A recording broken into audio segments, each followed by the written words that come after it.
வணக்கம். இன்னைக்கு உங்களுக்காக கதை சொல்ல வந்திருப்பது வியல் உங்கள் சகி. இன்னைக்கு நம்ம பார்க்க போற கதையின் பெயர் பாரதி. கதைக்குள்ள போலாமா?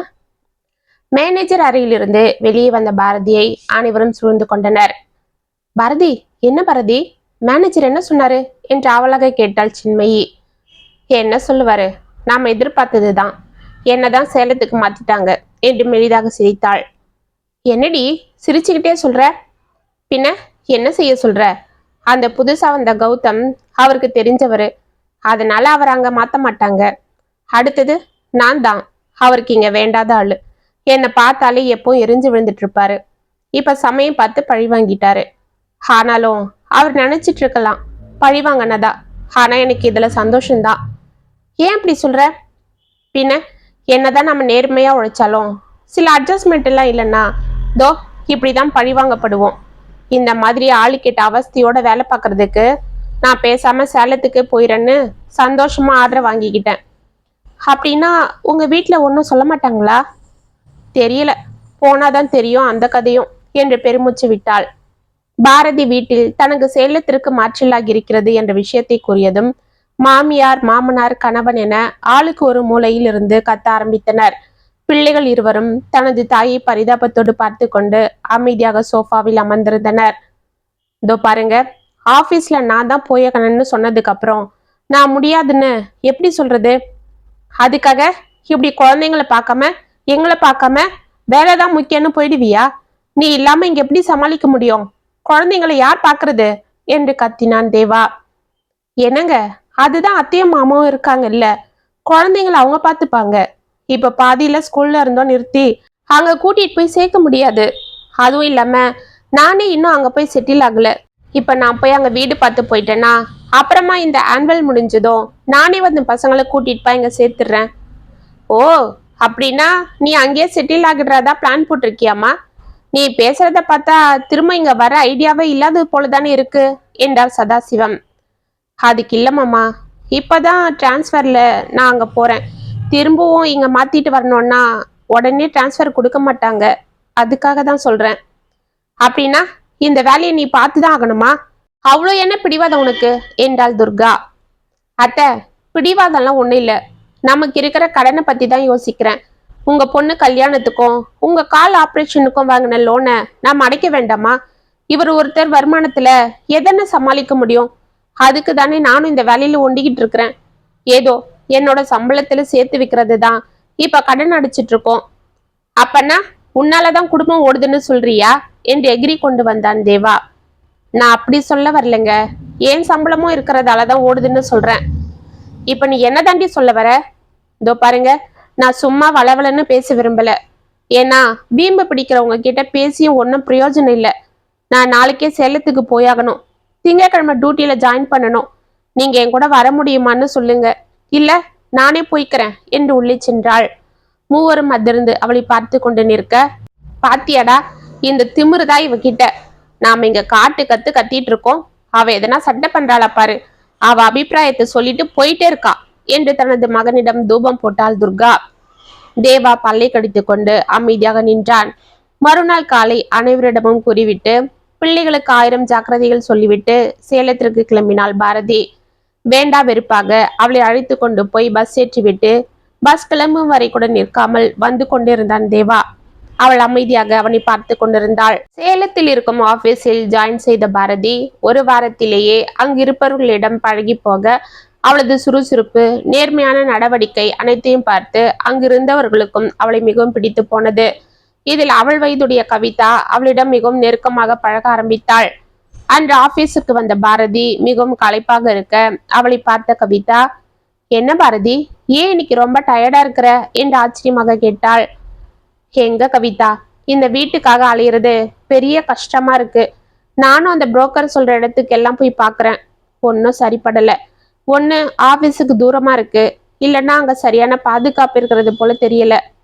எனக்காகனா பரவாயில்ல, இன்னும் 2 மாசத்துல என் பொண்ணுங்களையும் இங்க கூட்டிட்டு வந்துடுவேன். அவங்கள ஸ்கூல்ல சேர்க்கணும். நான் வர்ற வரைக்கும் பசங்க தனியா இருப்பாங்க, அதுக்காக தான் பாக்குறேன் என்று வருத்தத்தோடு கூறிக்கொண்டே ஃபைல் எடுத்தாள். சற்று நேரம் யோசித்த கவிதா, பாரதி, நான் ஒரு யோசனை சொன்னா கேப்பியா என்று அவளை உற்று பார்த்தாள். என்ன கவி, சொல்லு. ஒன்றும் இல்லை, எங்கள் வீட்டு மாடியில் ஒரு ரூம் இருக்கு. அங்கேயே பாத்ரூம் டாய்லெட்லாம் இருக்கும். ஆனால் ஒரே ஒரு ரூமு தான். ஆனால் வெளியில இடம் இருக்கும். எங்களுக்காக நாங்கள் போட்டுக்கிட்டது. பசங்க பிறந்தா அவங்க அங்கே படிக்க செய்ய நல்லா இருக்கும்னு யோசித்தோம். ஆனால் அதுக்கு நாங்கள் கொடுத்து வைக்கல. எங்களுக்கு பசங்களே பிறக்கல. இப்போ அந்த ரூம் காலியாக தான் போட்டு வச்சிருக்கோம். நீ வேணா அங்கே வந்து தங்கிக்கோயேன். நேத்தே நான் என் ஹஸ்பண்ட் கிட்ட கேட்டேன். அவரும் சரிம்மா உன் இஷ்டம்னு சொல்லிட்டாரு. நீங்க வந்தா உனக்கும் பாதுகாப்பா இருக்கும், உன் பசங்களுக்கும் எந்த பயமும் இல்லை. வீட்டில் எங்க மாமியார் இருப்பாங்க. நாம போற வரைக்கும் பசங்களை அவங்க பார்த்துப்பாங்க. அப்புறம் எங்க வீட்டுக்காரரும் சீக்கிரமா வந்துடுவாரு. பசங்க வீட்டில இருந்தா எங்களுக்கும் கலகலப்பா இருக்கும் என்றாள் அமைதியாக. அவளை சற்று நேரம் உற்று பார்த்து கொண்டிருந்த பாரதிக்கு அவள் பேரில் நல்ல அபிப்பிராயம் ஏற்பட அவள் கைகளை பிடித்து கொண்டு, ரொம்ப தேங்க்ஸ் கவிதா என்றாள் நெகிழ்ச்சியாக. ஏய், என்ன பாரதி, நீ அங்க குழந்தைங்களோட வர்றதுக்கு நாங்க தான் உனக்கு நன்றி சொல்லணும். சரி, வாடகை எவ்வளவு, அட்வான்ஸ் எவ்வளவு கொடுக்கணும் என்று சிரித்து கொண்டே பேக்கில் இருந்த பர்ஸை எடுத்தாள். ₹1,00,000 கொடு. போடி இவளே, அட்வான்ஸ் வாங்குவ பாரு. அதெல்லாம் ஒன்றும் வேண்டாம். ஏய், அதெல்லாம் முடியாது. நீ அட்லீஸ்ட் வாடகையாவது வாங்கினா தான் நான் வருவேன். அப்படியா, சரி, உன் இஷ்டம் என்னவோ அதை கொடு. முதல்ல இன்னைக்கு என் கூட வந்து வீட்டை பாரு என்று சிரித்தாள். மாலை பாரதி அவளுடன் வீட்டிற்கு செல்ல அவளது மாமியார் கோமதியும் கணவன் தாமுவும் அவளை அன்போடு வரவேற்றனர். மாடியில் இருக்கும் போஷனுக்கு கவிதா அவளை அழைத்து செல்ல பாரதிக்கு அந்த சிறிய வீடு மிகவும் பிடித்து போனது. குழந்தைகள் வந்தாலும் அங்கே படிக்கவும் விளையாடவும் இடம் இருப்பதால் அவளுக்கும் திருப்தியாக இருக்க மறுநாளே அங்கே பால் காய்ச்சி குடியேறினாள். அந்த சனிக்கிழமை ஊருக்கு சென்ற பாரதி கவிதாவின் வீட்டு மாடியில் தான் குடி போனதை பற்றியும் கவிதாவின் கணவர் தாமு மாமியார் கோமதியை பற்றியும் பெருமையாக கூற இதையெல்லாம் வேண்டா வெறுப்பாக கேட்டுக்கொண்டிருந்த தேவா எழுந்து வெளியே சென்று விட்டான். பிள்ளைகள் தன்னுடைய தாயை கட்டி கொண்டு எப்பொழுது எங்களை அங்கே அழைத்து செல்ல போகிறாய் என்று கேட்க, எக்ஸாம் முடியட்டம்மா, கண்டிப்பா கூட்டிட்டு போயிறேன். அது வரைக்கும் பாட்டி தாத்தாவை தொந்தரவு பண்ணாம இருக்கணும் என்றாள் பாரதி. அம்மா, நீங்க சொல்லிட்டு போனதுல இருந்து நாங்க ஒழுங்கா எங்க வேலையை பார்த்துக்கிட்டு பாட்டி தாத்தாக்கு எந்த தொந்தரவும் கொடுக்கறது இல்லம்மா. ஆனா ஆனா தாத்தாவும் பாட்டியும் தான் எங்களை திட்டிக்கிட்டே இருக்காங்க என்றாள் அபிநயா. அப்படியா, ஏண்டா என்று பாரதி அவள் கன்னத்தை பிடித்து கொள்ள, அம்மா அதை நான் சொல்றேன் என்று சுற்றி பார்த்துவிட்டு தன்னுடைய தாயின் காதலியில் சென்று ரகசியம் கூறுவது போல், அம்மா, பாட்டியும் தாத்தாவும் எங்க கிட்ட நல்லா தான் விளையாடிட்டு ஜாலியா இருந்தாங்க. ஆனா அந்த சின்ன பாட்டி, அதுதான் நம்ம பாட்டியோட தங்கச்சி, ஊர்ல இருந்து வந்ததுல இருந்து நம்ம பாட்டியும் தாத்தாவும் எப்ப பாரு உங்களை திட்டுறதும் அப்பா கிட்ட ஏதோ சொல்றதும் எங்களை அடிக்கிறதுன்னு செய்யறாங்கம்மா என்றாள் சின்னவள் தன்ஷிகா. அப்படியா, சரி, இன்னும் கொஞ்ச நாள் தானே, அது வரை அட்ஜஸ்ட் பண்ணிக்கோங்க. அப்புறம் அம்மா உங்களை என் கூடவே கூட்டிட்டு போயிடுறேன் என்று அவர்களை சமாதானம் செய்தாள் பாரதி. அவள் வீட்டில் இருந்த இந்த 2 நாட்களும் சதாசிவமும் துர்காவும் அவளிடம் முகம் கொடுத்து பேசாமல் இருக்க பாரதி எதையும் கண்டு கொள்ளாமல் வீட்டில் அனைத்து வேலைகளும் செய்து கொண்டு தனது பிள்ளைகளுடன் விளையாடி கொண்டிருந்தாள். ஞாயிற்றுக்கிழமை மாலை அவள் கிளம்பும் பொழுது துர்காவின் தங்கை அவளிடம் வேண்டுமென்றே வம்பிற்கு பேச்சு கொடுத்தாள். ஏண்டிமா, நீ பாட்டுக்கு இப்படி எங்கேயோ போய் உக்காந்துக்கிட்டு யார் கூடவோ தங்கிக்கிட்டு வாரம் 2 நாள்னு வந்துட்டு போயிட்டு இருக்கியே, இது என்ன குடும்பமா இல்ல கூத்து நடக்கிற இடமா என்று கேட்டாள் சகுந்தலா. என்னத்த, இப்ப என்னாச்சு என்று அமைதியாகவே கேட்டாள் பாரதி. என்ன ஆகணும்னு சொல்ற? இந்த வயசான காலத்துல எங்களால இந்த 2 பசங்களையும் பார்த்துட்டு இருக்க முடியாது. வீட்லயும் வேலை பார்க்க முடியல. அதனால நீ வேலையை விட்டு நின்னுடு என்றாள் துர்கா. அத்த, சும்மா அதையே பேசாதீங்கன்னு எத்தனை வாட்டி தான் சொல்றது? நமக்கு இருக்கிற கடன் அடைக்கணும், வச்சிருக்கிற நகையெல்லாம் திருப்பணும், இன்னும் பசங்க படிப்புக்கு சேர்த்து வைக்கணும். நான் வேலைக்கு போனாதான் இதெல்லாம் செய்ய முடியும். ஏய், அதை பத்தி நீ கவலைப்படாத. உனக்கு என்ன, இப்ப எனக்கு வர்ற வருமானம் பத்தாது தானே சொல்ற? இப்ப ஈவினிங்ல 10th பசங்களுக்கு டியூஷன் எடுக்க 2-3 இடத்துல சொல்லி வச்சிருக்கேன். அது மட்டும் இல்லாம எனக்கு தெரிஞ்ச ஒரு டுட்டோரியல்லையும் பார்ட் டைமா வேலைக்கு சொல்லியிருக்கேன். அந்த வருமானம் எல்லாம் சேர்ந்து வந்தாலே போதும், உன் சம்பளத்துக்கு மேல வரும். நீ பேசாம வீட்டுல இரு என்றான் தேவா. அதுதான் அவன் சொல்றானே, இன்னும் என்ன உனக்கு பிடிவாதம்? பேசாம வேலையை ரிசைன் பண்ணிட்டு வந்துடு. தேவா, நீயும் அவ கூட போய் வாடா என்றார் சதாசிவம். மாமா, என்ன இது, எல்லாம் உங்க இஷ்டத்துக்கே முடிவு பண்ணிடுவீங்களா? என்னோட அபிப்பிராயம் என்ன ஒன்னும் இல்லையா? இப்ப நான் வேலைக்கு போறதால உங்களுக்கு என்ன பிரச்சனை? குழந்தைங்களை பாத்துக்க முடியலையா? அவங்களதான் இன்னும் கொஞ்ச நாள கூட்டிட்டு போயிட போறேனே, அப்புறம் என்ன? அது இப்ப பிரச்சனை இல்ல. நீ இப்படி எங்கேயோ வேலைக்கு போறது எங்களுக்கு பிடிக்கல என்று கோபத்தோடு கூறினார் சதாசிவம். ஏன்? ஏன்னா அங்க நீ என்ன பண்ற, யார் கூட பழகுறன்னு எங்களுக்கு தெரியாது. அதுவும் இல்லாம இப்ப நீ யார் கூடவோ தங்கி இருக்கிறதா வேற சொல்ற. அந்த ஆள் எப்படிப்பட்டவன் என்ன ஏதுன்னு நாங்க பார்க்கவும் இல்லை. இப்படி முன்ன பின்ன பழக்கம் இல்லாதவங்க கூட நீ தங்கிக்கிட்டு அங்க என்ன பண்றன்னு யாருக்கு தெரியும்? 4 பேர் அதை பார்த்தா எங்க மனையில போகும். பணத்துக்காக மருமகளை ஊர்மைய விட்டுருக்காங்கன்னு எங்க முகத்துல எல்லாம் காரை துப்புவாங்க என்றார் சதாசிவம். பாரதிக்கு ஆத்திரம் பொத்து கொண்டு வந்தது. மாமா போதும், இதுவரை நான் கூட ஏதோ உங்களால வீட்டுல வேலை செய்ய முடியாம தான் என்ன வேலைக்கு போக வேண்டாம்னு சொல்றீங்களோன்னு நினைச்சேன். ஆனா இப்ப இல்ல தெரியுது உங்க மனசுல என்ன அழுக்கு இருக்குன்னு என்று கர்ஜித்தாள். ஏய் என்னடி, எங்க அப்பா சொல்றதுல என்ன தப்பு இருக்கு? இங்க இருக்கிற வரைக்கும் அடக்க ஒடுக்கமா புடவை கட்டிட்டு இருந்த, இப்ப பாரு சுடிதார போட்டுட்டு வந்திருக்க. ஏங்க சுடிதார போட்டுக்கிட்டா நான் தப்பானவளா? உங்க தங்க கூட தான் போட்டுக்கிறா. டிராவல் பண்ண வசதியா இருக்குன்னு நான் என் வசதிக்கு போட்டுக்கிட்டு இருக்கிறேன். இது ஒரு தப்பா? எங்க வீட்டு பொண்ணை பத்தி நீ பேசாதம்மா. அவ ஒன்னும் உன்னை போல ராங்கி இல்ல. அவங்க புருஷனுக்கு அடங்கி வீட்டோட ஒழுக்கமா இருக்கிறா என்றாள் சகுந்தலா. அத்த, அவ்வளவு படிப்பு படிச்சுட்டு அவ வீட்டுல இருக்கிறதுல என்ன பெருமை வேண்டி கிடக்கு? அவளை படிக்க வைக்க எங்க வீட்டுக்காரர் எவ்வளவு கடனை வாங்கியிருப்பாரு, வட்டி கட்டி இருப்பாரு. இப்ப அதனால எதனா பிரயோஜனம் இருக்கா? அட்லீஸ்ட் அவளுக்காவது அது பயன்படுதா? போதும், அதை பத்தி நீ கவலைப்படாதம்மா, அதை நாங்க பாத்துக்கிறோம் என்றார் சதாசிவம். மாமா அப்படி நீங்க பாத்துக்கிறதா இருந்தா என்ன எதுக்கு அவ கல்யாணத்துக்கு நகை கேட்டீங்க, லோனை போட்டு கொடுக்க சொல்லி பணம் கேட்டீங்க? இப்ப அதுக்காகத்தானே நான் வேலைக்கு போகிறேன், அதையும் போக விடாம தொந்தரவு பண்றீங்க. ஓ, உன் நகைய நாங்க வாங்கினதுக்கு தான் நீ இந்த ஆட்டம் போடுறியா? சரிடி, இன்னும் 2 மாசத்துல உன் நகைய நான் திருப்பி கொடுத்துறேன். அதுக்கப்புறம் நீ வேலைக்கு போகாம இருப்பியா சொல்லு என்று கத்தினான் தேவா. முடியாது, நான் வேலைக்கு போவேன். நான் படிச்ச படிப்பை வீணாக்க மாட்டேன். அங்கங்க வேலை கிடைக்காதான்னு தவிச்சிட்டு இருக்காங்க. நீங்க என்னடானா கிடைச்ச நல்ல வேலையை கூட விட சொல்லி அமக்கலம் பண்றீங்க. உங்க பிடிவாதத்துக்காக நான் என் வேலையை விட முடியாது. இன்னும் நான் என் குழந்தைங்க எதிர்காலத்தை பார்க்கணும். இப்ப தெரியுதுடி உன் கணக்கு என்று கையை தட்டி கொண்டு ஆத்திரத்தோடு அவளை பார்த்தான் தேவா. என்ன கணக்கு என்று ஒன்றும் புரியாமல் அவனை பார்த்தாள் பாரதி. என்ன கணக்கா? நீ ஒன்னும் வீட்டுக்காகவும் பசங்களுக்காகவும் வேலைக்கு போகல. அங்க இருக்கானே உன் புது காதலன் தாமு, அவனை விட்டு பிரிய மனசு வரல உனக்கு.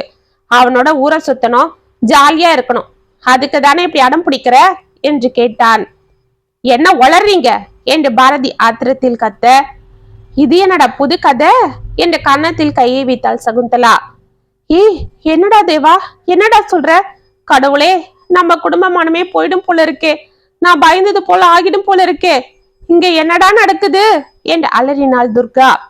தலையில் கையை வைத்துக் கொண்டு அமைதியாக சோஃபாவில் அமர்ந்தார் சதாசிவம்.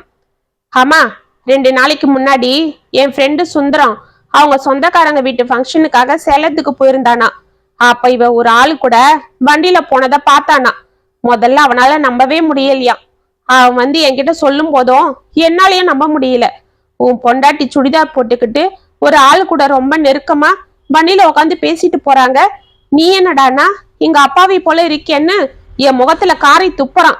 அவன் சொல்லும் போது ஆத்திரமா வந்தாலும் இவ இவ்வளவு தூரம் சொல்லியும் அடமா அங்கதான் இருப்பன்னு சொல்றதும் இப்படி கண்ட ட்ரெஸ்ஸ போட்டுக்கிட்டு வர்றதும் பார்க்கும்போது எனக்கும் சந்தேகமா இருக்கு என்றான் தேவா. இதுதான் சாக்கு என்று துர்கா, சதாசிவம், சகுந்தலா மூவரும் ஆளுக்கு ஒன்று பேச பாரதி எதற்கும் பதில் சொல்லாமல் தனது பிள்ளைகளிடம் கூறிவிட்டு அமைதியாக பெட்டி எடுத்துக்கொண்டு புறப்பட்டாள்.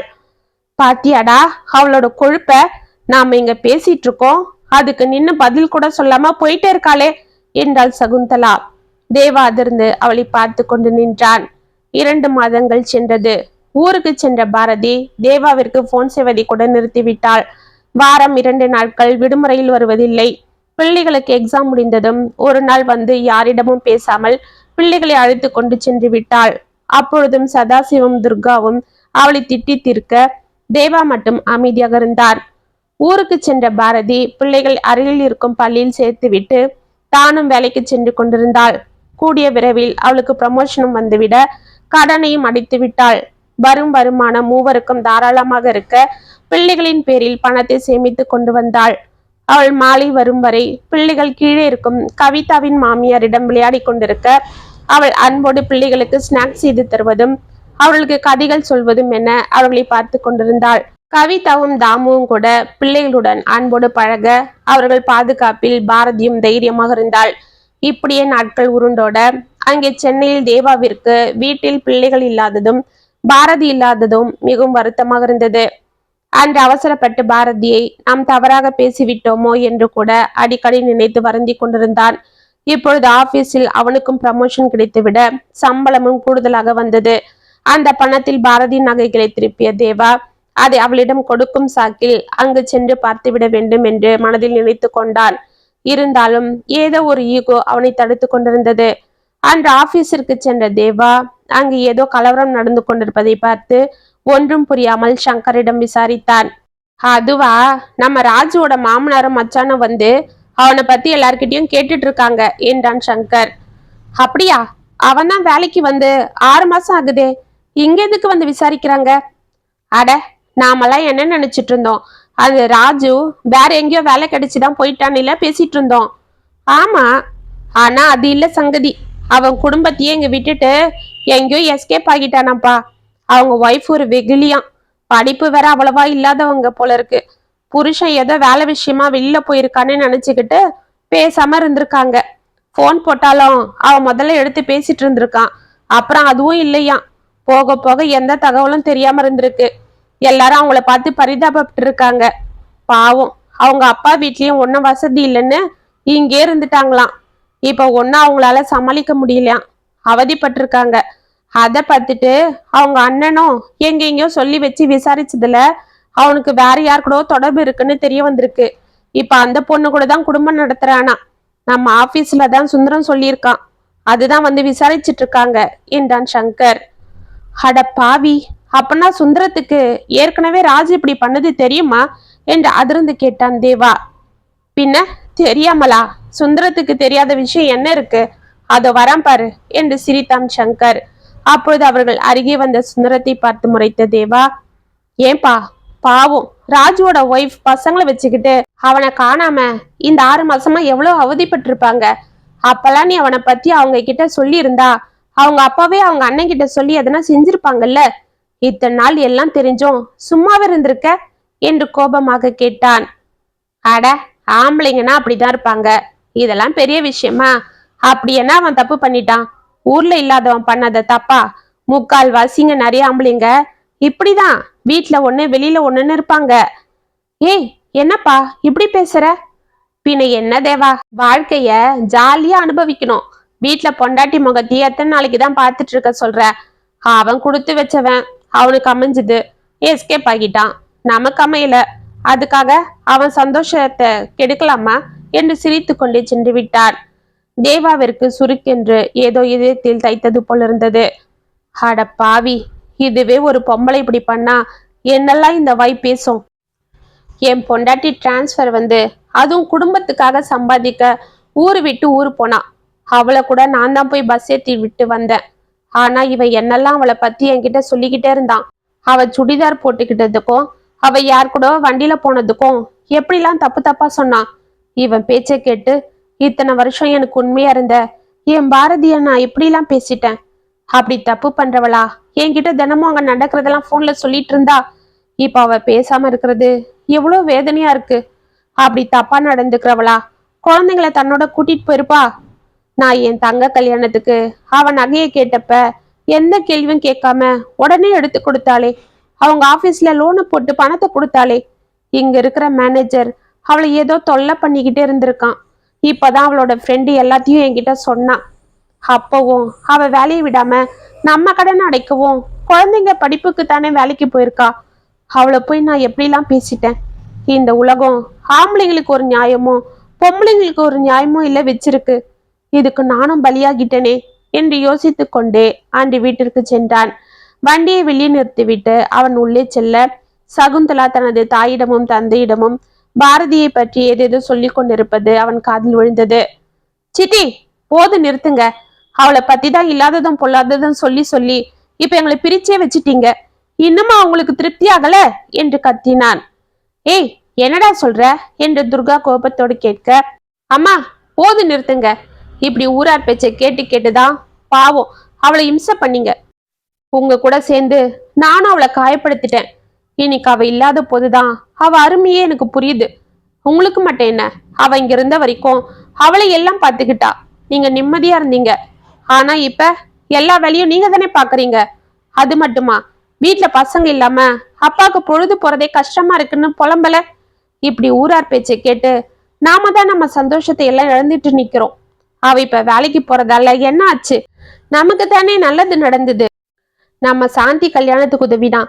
உங்க ஆபரேஷனுக்கு லோன் போட்டு கொடுத்தா. பசங்க படிப்புக்கும் சேர்த்து வச்சிட்டு இருக்கா. அது மட்டுமா, வீட்லயே உங்களை உட்கார வச்சு எல்லாம் பாத்துக்கிட்டா.